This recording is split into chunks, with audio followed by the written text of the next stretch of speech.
नमस्कार। आज हम एक ऐसे शख्स से परिचित होने जा रहे हैं जिसका नाम आप सब सुन चुके हैं और सुनते रहेंगे।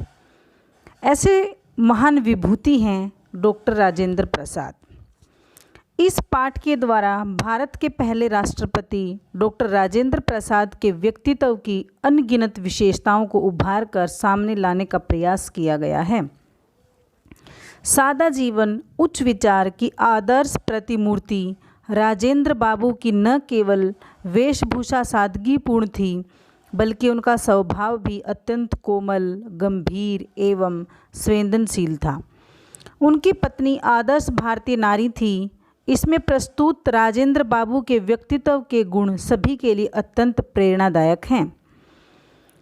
महात्मा गांधी जी ने इसमें एक सीख दी है कि त्याग की सीमा नहीं होती है, अर्थात इंसान कितना भी त्याग करे, ये नहीं है कि उसकी एक अंतिम सीमा होती है, उसकी कोई सीमा नहीं होती है, कितना भी कर सकता है। कुछ देदीप्यमान नक्षत्र इस पृथ्वी पर जब मानव के रूप में जन्म लेते हैं, देदीप्यमान नक्षत्र अर्थात चमकते हुए सितारे, तो यहाँ पर चमकते हुए सितारे न कि आकाश में चमकने वाले सितारों से वर्णन किया है, बल्कि धरती पर जन्म लेने वाले सितारों से वर्णन किया है, जो हैं तो वे अपने कुल का ही नहीं, समस्त देश का सिरमौर बन जगमगाते हैं। हमारे देश के प्रथम राष्ट्रपति राजेंद्र बाबू का व्यक्तित्व ऐसे ही देदीप्यमान नक्षत्र के समान था। किसी भी देश का प्रथम नागरिक या राष्ट्र प्रमुख अत्यंत त्यागमय और सादा जीवन यापन करने वाला हो सकता है, इसका वे प्रत्यक्ष प्रमाण थे। राजेंद्र प्रसाद का जन्म 3 दिसंबर 1884 को बिहार के एक छोटे से गांव जीरादेई में हुआ था। इनके पिता श्री महादेव सहाय स्वाध्याय द्वारा आयुर्वेद तथा यूनानी दवाइयों के अच्छे जानकार बन गए। खुद अध्ययन के द्वारा, स्वयं अध्ययन के द्वारा दवाइयों के अच्छे जानकार बन गए थे इनके पिताजी। वे गरीबों का उचित इलाज करते हुए उन्हें मुफ्त दवा भी दिया करते थे। वे फारसी भाषा, कसरत तथा घुड़सवारी में भी प्रवीण थे, यानी कुशल थे, भाषाओं में भी, घुड़सवारी में भी। ये सारे गुण पुत्र को पिता से अनायास ही प्राप्त हो गए थे। मतलब बहुत सारे गुण पुत्र को अपने पिता से ऐसे ही प्राप्त हो जाते हैं। ऐसे राजेंद्र बाबू को भी अपने पिता से बहुत सारे गुण प्राप्त हो गए थे। उन्होंने अपने पुत्र को अपने समान गुणी बनाया, और ज़रूरी नहीं है हर बच्चे में वो सारे गुण आ जाते हैं। वो सीखने वाले पर भी निर्भर करता है कि बच्चा अपने परिवार के अनुरूप उन गुणों को स्वीकार करता है या नहीं। तो यहाँ पर कुछ ऐसा ही हुआ कि राजेंद्र बाबू में वो सारे गुण ज्यों के त्यों थे जो उनके परिवार में थे। इनके पिता का नाम क्या आया है? महादेव सहाय, और उनकी माता का नाम है कमलेश्वरी देवी। एक उनका भाई था, एक वे स्वयं थे, और अपने माता पिता के साथ रहते हुए बहुत से अच्छे गुणों को उन्होंने अपने जीवन काल में ग्रहण किया, और आगे आगे चलने के साथ साथ बहुत सारे गुण भी उनके अंदर आते चले गए। उन्होंने अपने पुत्र को बचपन से ही रामायण और महाभारत की अनेक कहानियाँ सुनाई थीं। इस तरह स्वाभाविक रूप से माता पिता की परोपकारिता, सेवा भाव, धार्मिक प्रवृत्ति आदि संबंधी गुण पुत्र में स्वतः चले आए थे। मतलब अपने आप चले आए थे। मात्र 5 वर्ष की आयु में ही उन्होंने फारसी पढ़ने के लिए मदरसे जाना प्रारंभ कर दिया। वे इतने प्रतिभाशाली थे कि जब तक बाकी बच्चे कक्षा में पहुंचते, तब तक मौलवी साहब को वे पिछले दिन का पढ़ा पाठ सुना चुके होते। उनकी प्रारंभिक शिक्षा छपरा के जिला विद्यालय में हुई। बाद में उन्होंने कलकत्ता के सुप्रसिद्ध प्रेसिडेंसी कॉलेज से उच्च शिक्षा प्राप्त की। वर्ष 1915 में उन्होंने कानून में लॉ में प्रास्नातक की परीक्षा स्वर्ण पदक के साथ उत्तीर्ण की, अर्थात अच्छे अंकों के साथ उत्तीर्ण की, पास की, जिससे उनको पुरस्कार भी मिला। कौन सा पुरस्कार? स्वर्ण पदक।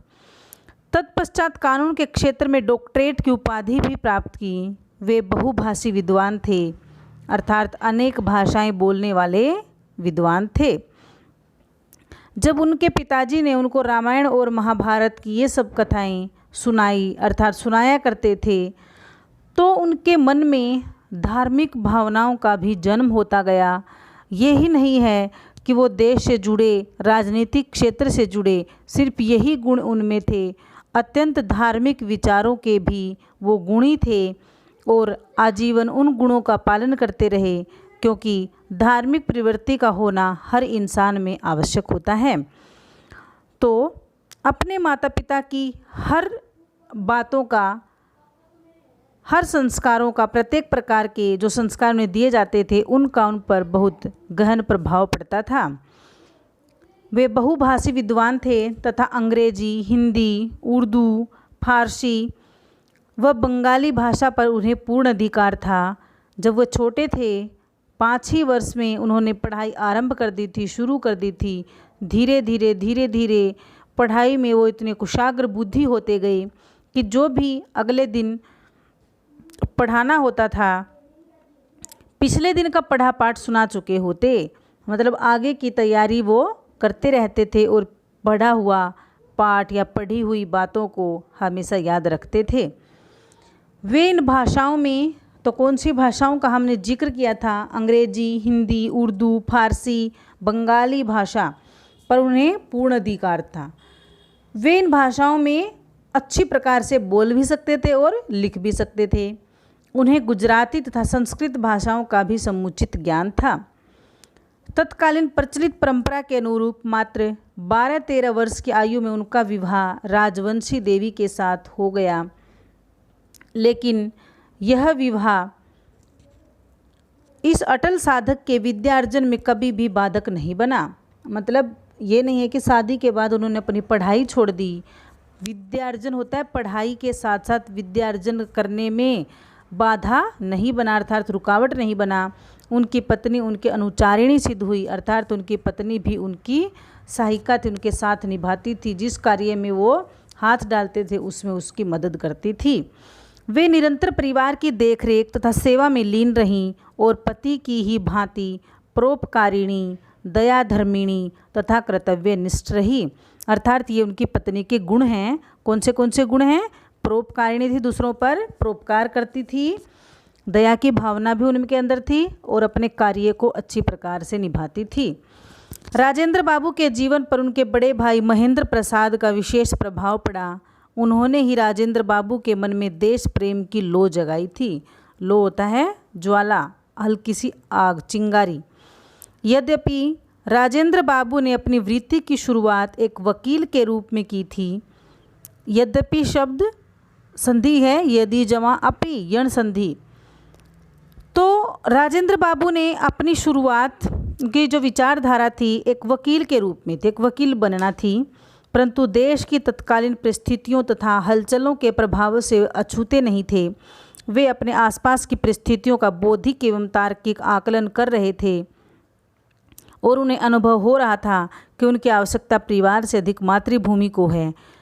तो देश के प्रति वो सब देख रहे थे, देश में क्या हो रहा है, क्या घटनाएं घट रही हैं, उन सब से वो परिचित थे। गोपाल कृष्ण गोखले ने उन्हें सर्वेंट्स ऑफ इंडिया सोसाइटी नामक संगठन में शामिल होने के लिए प्रेरित किया, जो उनकी पारिवारिक जिम्मेदारियों के कारण संभव नहीं हो पाया। वे इसके लिए हृदय से दुखी भी रहे। वस्तुतः संपूर्ण परिवार का भार वे अपने भाई पर ही डालना नहीं चाहते थे, अर्थात वो चाहते थे कि मेरे उसमें शामिल होने के बाद मेरे परिवार की जिम्मेदारी कौन संभालेगा। तो स्वदेशी आंदोलन, बहिष्कार आंदोलन आदि पूरे उफान पर थे, मतलब उच्च शिखर पर थे। राजेंद्र प्रसाद भी अब इससे अछूते न रहे। उनकी जब विदेशी वस्तुओं की होली जलाने का समय आया तो उनके पास भी विदेशी वस्त्र न था। उनका झुकाव आश्चर्यजनक रूप से पहले से ही स्वदेशी वस्तुओं पर था, अर्थात अपने देश में बनी हुई वस्तुओं का प्रयोग करना वो उचित समझते थे। चंपारण आंदोलन में राजेंद्र बाबू ने खुलकर भाग लिया और गांधी जी के विश्वास पात्र बन गए। चंपारण आंदोलन जब हुआ तो उन्होंने उसमें खुलकर यानी तन मन धन से भाग लिया और गांधी जी के सबसे बड़े विश्वास पात्र बन गए। स्वतंत्रता आंदोलन के साथ जुड़कर भी वे सामाजिक समस्याओं के प्रति अपने दायित्वों को नहीं भूले। वर्ष 1914 में बंगाल और बिहार के बाढ़ग्रस्त लोगों में वे दिन रात का अंतर भूलकर भोजन और कपड़ा बांटते रहे। अर्थात न उन्होंने दिन देखा न रात देखा, तन से मन से और सेवा करते रहे, न रात की परवाह की न दिन की, और बाढ़ग्रस्त लोगों को बचाया और उनको सहायक सामग्री प्रदान की। समाज कल्याण हेतु उनकी निस्वार्थ और कठिन साधना सचमुच वंदनीय रही है। अर्थात समाज के लिए, समाज की भलाई के लिए उन्होंने बहुत से कार्य ऐसे किए हैं जिनको हम सब नमस्कार करते हैं, प्रशंसा करते हैं उनके कार्यों की। उन्होंने सदैव ही सादा जीवन व्यतीत किया, सदैव सदा जमा एव। गांधी जी के संपर्क में आने के बाद उनमें आत्मनिर्भरता की भावना और भी अधिक बढ़ गई। अब वो खुद आत्मनिर्भर हो गए। राष्ट्र एवं गांधी जी के प्रति संपूर्ण निष्ठा और श्रद्धा भाव रखते हुए वे स्वतंत्रता आंदोलन में जी जान से कूद पड़े। बिहार में नमक सत्याग्रह का पूरा भार उन्होंने स्वयं संभाला और गिरफ्तार कर लिए गए। उन्हें 6 महीने की जेल की सजा हुई। वर्ष 1934 में उन्हें अपने भाई की मृत्यु से गहरा आघात लगा, गहरी चोट लगी, परंतु स्वतंत्रता आंदोलन में उन्होंने अपने पांव पीछे नहीं खींचे।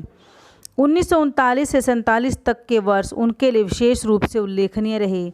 स्वतंत्रता आंदोलन स्वशासन की ओर पग बढ़ा रहा था, अपने शासन की ओर। विदेशी शासकों के अत्याचार भी बढ़ रहे थे। उधर अंग्रेज़ों को लग रहा था कि हम यहाँ से नहीं जाएंगे, तो वो अत्याचार पे अत्याचार किए जा रहे थे। लेकिन भारतीयों के मन में जो ज्वाला भड़क उठी थी वो तब तक नहीं बुझ सकती थी जब तक वो अपने शासन को, अपने देश को अपने पास या अपने हाथों में न ले लें। विदेशी शासकों के अत्याचार भी बढ़ रहे थे और इसी समय एक और गहरी चोट उन्हें पहुंची थी। वह थी जीरादेई में भड़के दंगे। जीरादेई नामक स्थान पर भी दंगे भड़कने लगे, लड़ाई झगड़े होने लगे। यह विभाजन की विडंबना थी जिससे फसाद ने स्वयं ही जन्म ले लिया, लड़ाई झगड़ों ने जन्म ले लिया। उनका जन्म स्थान कभी हिंदू मुसलमान सौहार्द का प्रतीक रहा था। वहाँ दोनों समुदायों द्वारा इकट्ठे होकर दिवाली के दीपक जलाए जाते थे। मुहर्रम का जो त्यौहार होता है 10 दिन का, गमजदा माहौल, किसी के दुख में ये त्यौहार मनाया जाता है उनके पूर्वजों की याद में। कहने का मतलब हिंदुओं मुसलमानों दोनों के त्यौहार मिलजुल कर मनाए जाते थे। वह ऐसा स्थल था, पर अब वही स्थान जल रहा था। वे बुरी तरह आहत हुए, उनको बुरी तरह से वो घायल हुए, उनको चोट लगी, तन से भी, शारीरिक रूप से भी, मन से भी। उन्होंने वहाँ के समस्त लोगों से अपील की कि विचारों से भिन्न हो सकते हैं, परंतु अखंड भारत का स्वप्न भी खंडित हुआ। परंतु 15 अगस्त 1947 का दिन स्वतंत्रता प्राप्ति के साथ देश का भाग्य विधाता बन गया। अर्थात भारत आज़ाद हुआ 15 अगस्त 1947। उससे पूर्व वर्ष 1946 में देश का संविधान बनाने के लिए एक संविधान सभा बनाई गई थी जिसके अध्यक्ष पद का दायित्व उन्हें सौंपा गया। जब 1950 ईस्वी में भारत गणतंत्र बना तो वो सर्वसम्मति से देश के प्रथम राष्ट्रपति के रूप में चुने गए। इस महान व्यक्तित्व ने अपने संपूर्ण सेवा काल में राष्ट्रपति भवन का कभी भी अपने निजी कारणों से उपभोग नहीं किया। उन सुख साधनों का कभी भी अपने लिए प्रयोग नहीं किया।